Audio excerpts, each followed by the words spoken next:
अच्छा जी, रूहानियत क्या है? और दीन में रूहानियत है, इस्लाम में क्या नहीं है? अच्छा मेरे बेटे, एक चीज़ तो मैं सबसे पहले ये डिफ़ाइन करेंगे हम कि रूहानियत चीज़ क्या है। यानी आपसे अगर मैं पूछूं, मुझे आप बताएं, आप रूहानियत क्या समझते हैं? क्या वो अमल है या क्या चीज़ है जिसको करें तो हमें पता चलेगा कि रूहानियत मौजूद है, और क्या अमल ना करें तो हमें लगेगा कि रूहानियत नहीं है? ठीक है ना, सबसे पहले तो ये चीज़ समझने की ज़रूरत है। अब देखो मेरे बेटे, जब हम इसको ट्रांसलेट करते हैं ना रूहानियत को, तो हम इस इंग्लिश में बोलते हैं जी स्पिरिचुअलिटी। ठीक है, और हम फिर कहते हैं कि जी स्पिरिचुअलिटी के अंदर कुछ चीज़ें ऐसी हैं जो मेटाफिज़िकल हैं, यानी माबादस तबीयात, कि जिनको हम फिज़िकली तौर पे यानी महसूस तो कर सकते हैं, लेकिन वो इंसान की अकल से वो चीज़ें बाहर हैं। उनको हम स्पिरिचुअलिटी कहते हैं, या उनको मेटाफिज़िक्स कहते हैं। ठीक है, अब हर मज़हब के अंदर किसी ना किसी लेवल पर ये स्पिरिचुअलिटी जो है वो एग्जिस्ट करती है। अब देखें, जैसे हिंदू है, ठीक है, वो अपने वजदान के लिए वो मुख्तलिफ़ किस्म के अमल करते हैं, गंगा जल में नहाते हैं, उनका ये ख्याल है कि इस अमल से उनके गुनाह यानी धुल जाते हैं। या जो जोगी किस्म के हैं, जो सांस रोक के बैठ जाते हैं, वो डिफरेंट यानी प्रैक्टिस करते हैं, कुछ चिल्ला कशी हो गई, कुछ इस तरह की चीज़ें। तो हमारे यानी मेरी अपनी एक जो राय है, मैं ये समझता हूँ कि जब मैंने इसको थोड़ा पढ़ा फ़िलासफ़ी के अंदर, तो हमने कुछ जो अवामिल हैं या कुछ हमारे जो एक्शंस हैं, हम उनको देख के समझ के हम कहते हैं भाई ये चीज़ जो है ना, ये रूहानियत है। यानी दीन में अगर मैं आपसे पूछूं कि बताएं इस्लाम में रूहानियत है, तो आपको एक बहुत क्लियर कट लाइन नज़र आएगी कि कुछ जो हजरात हैं आजकल प्रेजेंट या कुछ रिसेंटली पास्ट में भी, वो कुछ का ये ख्याल है कि इस्लाम में कोई ऐसी हदीस, कोई ऐसी चीज़ है ही नहीं कि जो हमें रूहानियत की तरफ लेके जाए। यानी एक जो बंदे रूहानियत के अगेंस्ट है, वो कहते हैं जी कुरान और हदीस पे नहीं, तो फिर रूहानियत कोई चीज़ नहीं। एक तो वो बंदे जो सपोर्ट करते हैं कि भाई नहीं जो रूहानियत है, ठीक है, अब वो नॉर्मली वो बंदे सपोर्ट करते हैं कि जो करामात पर बिलीव करते हैं, जो कहते हैं कि जी फ़लाने बुज़ुर्ग ने फूंक मारी तो उसका बुखार उतर गया, तो वो इसको रूहानियत कंसिडर करते हैं कि भाई अगर कोई बुज़ुर्ग या कोई वलीउल्लाह या कोई ऐसा अल्लाह का नेक बंदा जिसने चिल्ला कशी की, जिसने यानी अल्लाह की खातिर अपने आप को वक्फ़ कर दिया, तो उस वक्फ़ करने से उसने तज़किया नफ्स किया, और तज़किया नफ्स करने से उसके पास वो पावर्स आ गई कि उसने उसके थ्रू करामात होनी शुरू हो गई। तो करामात हुई तो हम कहते हैं कि वो बुज़ुर्ग जो करामात दिखाते हैं या दिखा सकते हैं या जिन्होंने दिखाई, और उन करामात के ज़रिए एक बहुत तब्दीली आई, तो हम उसको क्या कहते हैं कि जी ये रूहानियत है। ठीक है, तो अब मैं कभी कभी ये सोचता हूँ कि देखिए कुछ चीज़ें यार इतनी आसान है, यानी अगर आप इस्लाम को यानी एक चश्मा उतार के यानी इस चीज़ को समझने की कोशिश करें कि भाई इस्लाम जो है ना, ये एक फ़ितरी दीन है। अब मैं देखिए, मैंने फ़र्ज़ करें कुरान नहीं पढ़ा, मैंने फ़र्ज़ करें हदीस नहीं पढ़ी, तो मेरा इस पे कामिल ईमान है कि एक आम मुसलमान के जो इन चीज़ों से नावाकिफ़ है, वो रूहानियत को समझ सकता है, दीन के हिसाब से भी समझ सकता है। अच्छा देखें, जैसे मैंने आपसे ज़िक्र किया कि भाई वो बंदे या वो औलिया इकराम के जिन्होंने तज़किया नफ्स किया, ठीक है। अब देखें, कुरान पाक में भी आपको पता है नफ्स का ज़िक्र बेशुमार सूरतों में मौजूद है। कई यानी डिफरेंट आप ये कह लें कि मानी में नफ्स को इस्तेमाल किया गया। कहीं इसको रूह के साथ रिलेट करते हैं, कहीं इसको ज़ात के साथ रिलेट करते हैं, और जैसे नफ्स के बारे में हम कहते हैं भी जी नफ्स मुतमइन्ना, ठीक है, सूरह फजर के अंदर है कि भाई वो नफ्स के जो इत्मीनान वाला है कि जो जन्नत में दाखिल होगा। अच्छा, नफ्स लवामा का भी जिक्र किया गया, ठीक बात है, कि जो मलामत करने वाला है। फिर नफ्स हमारा, आप ये सूरह यूसुफ में जो 13 सुपारा का स्टार्ट होता है उसमें उसका जिक्र भी मौजूद है। तो अब देखें, अब जो इससे नफ्स है, ये भी एज इट सेल्फ रूहानियत में हम इस चीज़ को भी, आपने तज़किया नफ्स करना है। तो जो बंदे इस्लाम में रूहानियत को मानते हैं, वो ये समझते हैं या उनका ये ख्याल है कि अगर हम रोज़े रखेंगे, चिल्ला कशी करेंगे, ठीक है, अपने आप को दुनिया से अलहदा कर लेंगे, तो जब हम नफ्स की ख्वाहिशात को तर्क करेंगे, तो इसके बदले अल्लाह ताला इनाम के तौर पे हमें वो ताकतें देगा कि जो ताकतें क्या ज़रिया बनेंगी, मुख्तलिफ़ किस्म के करामात दिखाने का ज़रिया बनेंगी। ये एक चीज़ होगी, यानी ये चीज़ इस्टेब्लिश होगी। अच्छा, मैं कहता हूँ, मेरा इसके बारे में ये ख्याल है कि भाई अगर आपने तज़किया नफ्स करने के लिए आपने जंगलों में निकल जाना है, तो आप तो इस्लाम के अगेंस्ट जा रहे हैं, क्योंकि इस्लाम में रहबानियत नहीं है। ये तो क्लियर की बात आ गई।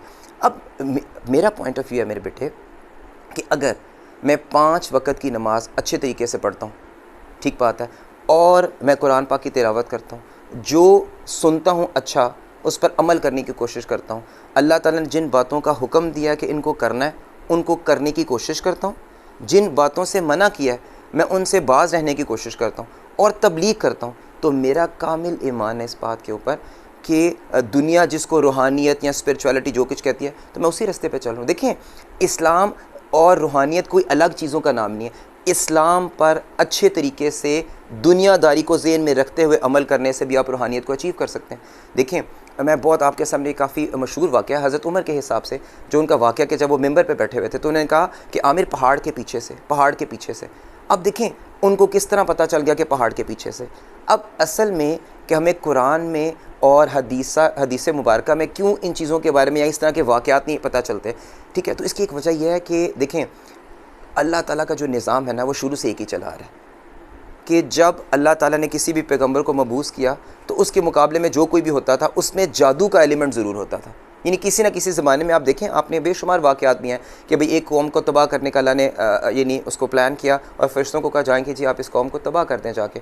तो हम क्या पढ़ते हैं उस वाक़े के अंदर कि भाई वो नीचे फ़रिश्ते उतरे तो उन्होंने क्या देखा कि उन बंदों के पास इतना इल्म था कि उन्होंने ये बता दिया कि भाई आप ही फ़रिश्ते हैं जो आसमान से नीचे उतरे। यानी इस लेवल पर अभी बंदों के पास इल्म था। तो हम अगर अच्छे तरीके से इस्लाम के मुताबिक अमल करें, देखें रोज़ा जो है बेहतरीन ज़रिया तज़किया नफ्स का, क्या नहीं है। देखें आप उस वक़्त को महसूस करें कि आपके पास ढेर सारी चीज़ें सामने पड़ी होती हैं, क्या चीज़ आपको रोके रखा है कि आपने हाथ में खजूर पकड़ी, आप इस बात का इंतज़ार कर रहे हैं कि यानी अज़ान हो या रोज़े की इफ्तारी का वक़्त हो तो करें। तो ये आप तज़किया नफ्स नहीं है कि आप नफ्स के अगेंस्ट आपने हाथ में पकड़ा लेकिन मुँह में नहीं लेके जा रहे, ठीक है। अब मसला क्या आ गया, मसला सिर्फ यह है कि यार हम जो इबादत है ना उसके अंदर इखलास और खुशू व हुजू जो चीज़ होती है उसको हमने साइड पे कर दिया। अगर हम उसके साथ लेकर के चलें तो देखिए मेरे बेटे, वो इकबाल ने क्या कहा, आज भी हो इब्राहिम का सा ईमा पैदा, आग कर सकती है अंदाज़े गुलिस्तां पैदा। अब इसका क्या मतलब है कि आपके पास अगरचे उस तरह का ईमान तो नहीं हो सकता, लेकिन उसके कोई आस पास करीब आप तज़किया नफ्स करें, अल्लाह ताला के हिसाब से आप ज़िंदगी गुजारें, तो मुझे आप बताएं क्या आग आज भी ठंडी नहीं हो सकती? हो सकती है, ठीक है। तो यही चीज़ है। और देखें मैं बार बार इस चीज़ को कहता हूँ, ये जो करामात है ना मेरे बेटे, ये बिल्कुल भी आप कह लें कोई स्टैंडर्ड नहीं है, या ये कोई बिल्कुल ऐसी चीज़ नहीं है कि जिसके पास करामात होंगी तो वो ये एक रूहानियत को एक अलहदा फील्ड बन जाएगी। आप एक अच्छे मुसलमान हैं, आप एक बेहतर मुसलमान हैं, तो आप बेहतरीन यानी ज़िंदगी गुजार रहे हैं। मैं एक वाक़या इसमें आपसे शेयर करना चाहूँगा कि आपने मोर प्रोबेबली इसको पढ़ा भी होगा कि एक दफ़ा नबी करीम रसूल सल्लल्लाहु अलैहि वसल्लम मस्जिद नबी में बैठे थे, ठीक है। तो आप सल्लल्लाहु ने इरशाद में कि अब जो बंदा ये मस्जिद में दाखिल होगा ये जन्नती है।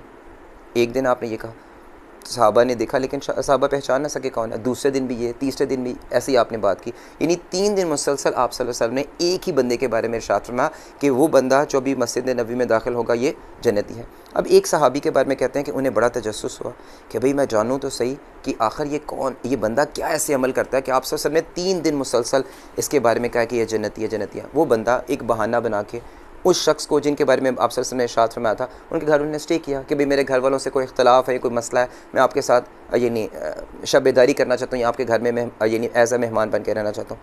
वो बंदा 3 दिन तक उनके साथ रहा और 3 दिन के बाद उस बंदे ने ये ऑब्ज़र्व किया कि यार ये कोई ऐसी इबादत तो नहीं करते, ऐसी इबादत तो नहीं करते कि जिसकी बेसिस पे कहा जाए कि भाई ये जन्नत के मुस्तहिक है। तो फिर उन्होंने उनसे पूछ भी लिया कि भाई मैंने 3 दिन से आपके पास हूँ, 3 दिन मुसलसल मैंने आपको ऑब्ज़र्व किया, कोई ऐसी ख़ास इबादत, रियाज़त या बहुत ज़रा कुरान पाक की कोई तिलावत हो, आप ऐसा तो कुछ नहीं करते कि जिसकी वजह से कहा जाए कि आप सल्लल्लाहु अलैहि वसल्लम ने आपको बिशारत दिया है, तो अपना आप ही बता दें कोई ऐसा अमल जो मेरे से मख्फी हो, मेरे से छुपा हो। तो उन्होंने कितनी खूबसूरत बात की, उन्होंने कहा मैं अपने दिल में किसी के बारे में भी बुरा गुमान नहीं करता, किसी से हसद नहीं करता। तो बात है कि हम ये जो है ना तसव्वुफ़ और इन चीज़ों को ये हम पता नहीं मुराकबों में तलाश करने की कोशिश करते हैं।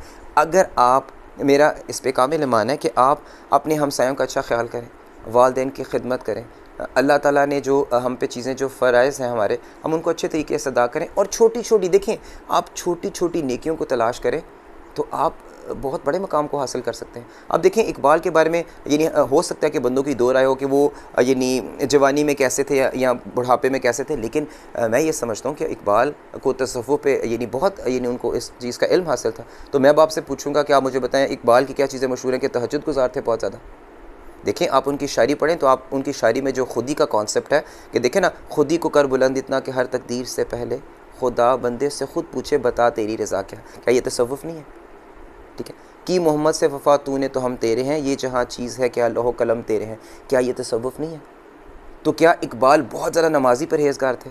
क्या इकबाल बहुत ज़्यादा तस्बीहां पढ़ते रहते थे? क्या उनने बहुत ज़्यादा हज किए थे? क्या बहुत ज़्यादा कोई एडिशनल नवाफिल पढ़ते थे या रोज़े रखते थे? बात यह है कि जो रूहानियत है उसको अगर आप हासिल करना चाहते हैं, देखें इस्लाम में सब कुछ है, देखें, और मैं कभी कभी ये भी सोचता हूँ कि हम कभी ये बैठे हो ना बंदों में, तो वो पूछते हैं कि एक तरीक़त है, एक शरीयत है, एक हकीकत है, तो ये सब क्या है? ठीक है, तो बात क्या है कि देखिए जी, शरीयत क्या कहती है? शरीयत ये कहती है कि आपने झूठ नहीं बोलना। शरीयत ये कहती है कि आपने गीबत नहीं करनी। अब तरीक़त क्या चीज़ है? देखिए, आप शरीयत पर चले तो शरीयत पर अगर आप बहुत सख्ती से कारबंद होंगे तो आप तरीक़त पे आ जाएंगे। अब ये मैं आपसे तसव्वुफ़ की ज़ुबान में बात कर रहा हूँ कि जैसे बाबा बुल्ले शाह हो गए या ग़ुलाम फ़रीद हो गए, जिन्होंने जो तसव्वुफ़ की बात की, या मियाँ मोहम्मद बख्श साहब ने जो बात किया है, वो जिस तसव्वुफ़ की बात करते हैं उसमें क्या चीज़ है कि आप अपने अंदर मुनाफ़िक़त को ख़त्म कर दें। अब देखिए, हम पता नहीं क्या क्या कुछ करने की कोशिश करते हैं, लेकिन अपने अंदर की जो गंदगी है उसको हम साफ़ नहीं करते। हम देखिए हर चीज़ में मुनाफ़िक़त। देखिए, हम नमाज़ पढ़ते हैं, अपने दिल पे हाथ रख के बताएं, देखें कुरान पाक क्या कहता है कि बेशक नमाज बुराई और बेहयाई के कामों से रोकती है। अब मैं आपसे सवाल करता हूँ, क्या मुझे बताएं, करोड़ों बंदे जो हैं वो मुसलमान हैं, नमाज़ पढ़ते हैं पाकिस्तान में, ठीक है, क्या हम बेईमानी से बाज आते हैं? नहीं आते। हम रोज़े रखते हैं, देखें जितनी करप्शन, जितनी लूट मार रमज़ान में मुसलमान करते हैं, मेरा दिल नहीं मानता कि कोई और यानी मज़हब, किसी और मज़हब के मानने वाले वो ऐसा काम करते हैं। तो देखें, झूठ नहीं बोलना ये शरीयत कहती है, 5 वक़्त की नमाज़ पढ़ना शरीयत कहती है। अब तरीक़त क्या चीज़ है?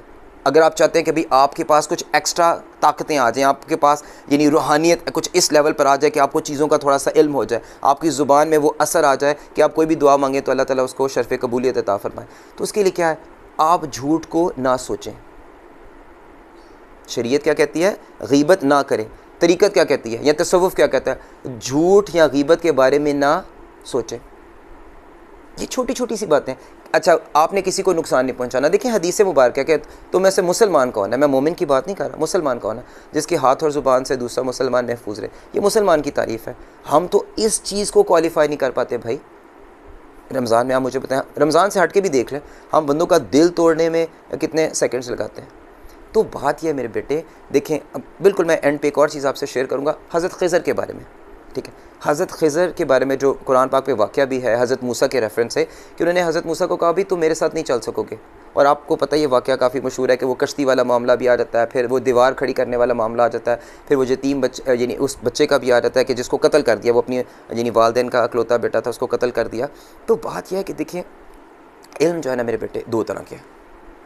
इल्म 2 तरह के हैं, बिल्कुल उसी तरह कि जैसे देखें अल्लाह ताला की जो कैरेक्टरिस्टिक्स है ना, या अल्लाह ताला की जो क्वालिटीज़ हैं, हम ये कहते हैं अल्लाह ताला के जो एट्रीब्यूट्स हैं, अभी मुझे माज़रत के साथ मुझे ज़हन में नहीं आ रहा कि एट्रीब्यूट्स को अब हम उर्दू में क्या कह सकते हैं, कि नहीं, अल्लाह ताला के जो खसूसियात हैं, ठीक है, वो 2 तरह की हैं, एक ख़ास और एक आम। जैसे मिसाल के तौर पर हम कहते हैं कि जी अल्लाह गनी है, ठीक है, हज़रत उस्मान भी तो गनी है, लेकिन जिस लेवल पर अल्लाह गनी है कोई इंसान उस लेवल को छू नहीं सकता। तो हम ये कह सकते हैं कि अल्लाह अल गनी है और उस्मान गनी है। इस तरह बेशुमार देखिए, नबी के वसल्लम अव्वल है, अल्लाह ताला की ज़ात अव्वल है, हज़रत मोहम्मद मुस्तफ़ा सल्लल्लाहु अलैहि वसल्लम आखिर हैं, अल्लाह ताला की ज़ात भी आखिर है। तो अल्लाह ताला की बहुत सी कैरेक्टरिस्टिक्स ऐसे हैं कि जो शेयर्ड हैं, लेकिन उस लेवल पर कोई भी इंसान नहीं पहुंच सकता जिस लेवल पर ऑब्वियसली अल्लाह ताला जिसने कायनात को तख्लीक किया। अब बिल्कुल इसी तरह से मेरे बेटे, अब हम तसव्वुफ़ को थोड़ा सा, या अगर हम रूहानियत को बीच में लेकर आएँ, तो मेरे बेटे हर चीज़ अचीव की जा सकती है। कोई चीज़ ऐसी नहीं जो अचीव ना की जा सके, लेकिन उसके लिए क्या चीज़ है कि उसके लिए एक वो काम है कि जो आम इंसानों के हैं। आपने देखें, जैसे हम लोग आम इंसान इधर बैठे हैं, 5 वक़्त की नमाज़ पढ़ेंगे, अल्लाह तौफ़ीक देगा, कुरान पाक पढ़ लेंगे, थोड़ा ज़िक्र अस्कार कर लेंगे, ठीक है, लेकिन हमारी इबादत आम इबादत हैं, उनके अंदर खुशू हुज़ू से वो खाली हैं, ठीक है। अगर हमारी इबादत में खुशू हुज़ू आ जाए, हमारी इबादत में अल्लाह ताला का खौफ आ जाए, तो अल्लाह ताला का जो एक ख़ास इल्म है जिसको हम इल्म लदुन्नी भी कहते हैं, ठीक है, वो अल्लाह ताला अपने नेक बंदों पर क्या करता है, उसके लिए ख़ास हमसा का होना ज़रूरी नहीं है, वो डायरेक्ट आपके दिल में आता है, और ये रूहानियत है। नहीं देखे ना, यानी अगर कोई एक आम मुसलमान जब वो हज़रत ख़िज़र का वाक़या पढ़ता है तो हज़रत ख़िज़र के बारे में पता नहीं क्या गुमान करता है कि पास देखिए उनके पास गैब का इल्म था, यानी इस तरह गुमान कहता है, उन्हें हर चीज़ का पहले से पता चल जाता था। तो देखिए ये चीज़ हम भी अचीव कर सकते हैं अल्लाह के हुक्म से, अगर अल्लाह चाहे, लेकिन उसका एक वे है। इसका वे कोई भी ऐसा नहीं है कि इसके लिए हम चिल्ला काटें या इस्लाम से हट के कोई अलहदा से रहबानियत इख्तियार करें, ये चीज़ नहीं है। हाँ, आप नमाज अच्छी तरीके से पढ़ें, अपने दिल के अंदर खुलूस पैदा करें। आप जितना ज़्यादा खिदमत खल्क़ करेंगे उतना आप अल्लाह के करीब होंगे। देखें, हम नमाज़ पढ़ते हैं, हम रोज़े रखते हैं, हम ज़कात देते हैं, हम हज करते हैं। आप देख लें कि इस्लाम की जो मेन इबादत हैं वो सारी की सारी ऐसी इबादत है मेरे बेटे जो अल्लाह के लिए तो है ही हैं, लेकिन जो हमें आपस में कनेक्ट भी करती हैं। देखें, नमाज मस्जिद में जमात के साथ अदा करने का हुक्म है। आप अच्छे तरीके से मस्जिद में 5 वक्त नमाज़ पढ़ें, बंदों का ख्याल करें, उनका एहसास करें कि इबादत जो है ना मेरे बेटे, ये पता क्या है, ये एक नन्हे से दाने की मानद है। मैं अक्सर सोचता हूँ कि देखें, आप एक दरख्त लगाते हैं, किसी भी इंटेंशन से दरख्त लगाते हैं, वो दरख्त एक ख़ास वक़्त में एक पौधा बनता है, एक तनावर दरख्त बन जाता है, वो आपको फल भी देता है, आपको साया भी देता है, और जब वो कुछ भी किसी चीज़ के काबिल नहीं रहता, हम उसे काट के, उसे लकड़ी से हम कितनी चीज़ें बना लेते हैं। तो मेरे बेटे, जो दीन का एक अमल है ना, हम यकीन माने हम उसको इमेजिन नहीं कर सकते कि हम दीन के एक छोटे से अमल से बाज़ औक़ात कितने फ़ायदे उठा सकते हैं। देखें, आप किसी को नमाज की तरगीब दें, छोटा सा बात है, नमाज की तरगीब दें, आपके कहने पर, आपके अमल की वजह से अगर वो बंदा नमाज़ पढ़ना शुरू कर देता है, जब तक उसकी ज़िंदगी है आपके नामा अमाल में सवाब लिखा जाता रहेगा। तो लिहाजा मेरी नाक़िस अक़ल के मुताबिक दीन, रूहानियत, ये सब एक ही चीज़ का नाम है। बस फ़र्क इतना है कि अगर आप अपने दीन में, आप इस्लाम के अंदर इबादत में, बंदों के साथ अपने मामलात में खुशू व हुज़ू को ऐड कर लें, तो आपके थ्रू भी वो करामात हो सकती हैं कि जिनको हम यानी तसव्वुर में कहते हैं। आपने बस असल चीज़ क्या, आपने तज़किया नफ्स करना है और रहबानियत को इख्तियार नहीं करना। क्या नबी करीम सल्लल्लाहु अलैहि वसल्लम ने अपनी ज़िंदगी में कितने आप वसल्लम के थ्रू मौज़ात हुए? तो बात यह कि हमारे नज़दीक तो नबी करीम सल्लल्लाहु अलैहि वसल्लम से बढ़कर कौन सी ज़ात है जो मशअल ले रहा है। कोशिश करें कि जो आप सल्लल्लाहु अलैहि वसल्लम ने जिन चीज़ों का अल्लाह के थ्रू हमें हुक्म दिया, उनको पकड़ लें, जिन चीज़ों से मना किया है आप उनसे बाज रह जाएं। और दीन के कामों में मेरे बेटे ये चीज़ भी है कि जब आप किसी दीन के किसी भी जो हुक्म है उस पर अमल करते हैं, तो वो आपको 2 बेनिफिट्स देता है। एक, किस चीज़ का, उस अमल का सवाब आपको दिया जाता है, और जब आप वो बुरा अमल नहीं करते डर से, खौफ से, तो आपके अंदर एक एक्स्ट्रा एनर्जी भी आ रही है। देखें, ये आँख है, अगर इस आँख से मैं कुरान पाक पढ़ता हूँ तो ऑब्वियसली मुझे इस आँख से कुरान पाक पढ़ने का एक अजर मिलेगा, और अगर मैं इस आँख को बुराई से बाज रखता हूँ तो मेरी आँखों में वो रूहानियत, वो स्पिरिचुअलिटी डबल हो जाएगी, वो ज़्यादा बढ़ जाएगी, कि जो फिर आगे जाके यानी किस में कन्वर्ट हो जाएगी, रूहानियत में कन्वर्ट हो जाएगी। तो रूहानियत के लिए सादा सा बात है, दिल की पाकीज़गी, और दिल की पाकीज़गी के लिए देखें क्या करना है आपने, बंदों के साथ मखलूक की बेलौस खिदमत, एक अल्लाह का ज़िक्र, बस 2, इसके अलावा कोई तीसरी चीज़ ही नहीं कि जिसको हम बीच में लेके आए। तो इन चीज़ों पर अमल करें तो रूहानियत कतअन दीन से अलग नहीं, दीन से अलहदा नहीं। ये चीज़ है हमारे में और दूसरे मज़ाहिब में। हाँ, इसमें बीच में मेरे बेटे आप ये भी ऐड कर सकते हैं, जैसे कि क्रिश्चियंस हैं या ज्यूज़ हैं, अब या हिंदू हैं, इनमें ये भी कुछ ऐसी चीज़ें हैं कि रूह क्या चीज़ है, नफ्स क्या चीज़ है, ठीक है, और ये एक दूसरे के साथ इंटरलिंक हैं। अब हम ख्वाब देखते हैं, ख्वाबों की एक अपनी एक हकीकत है, क्या ख्वाब हमें किसी और दुनिया में हम बैठ के देखते हैं, ख्वाबों का असर क्या ये चीज़ है, ये इंशाअल्लाह ताला किसी नेक्स्ट नशिस्त में इसको भी इंशाअल्लाह ताला डिस्कस करेंगे। फिर हमारे कॉन्सेप्ट जो है रूहानियत के हिसाब से ये नहीं इंशाअल्लाह ताला मज़ीद बेहतर हो जाएंगे।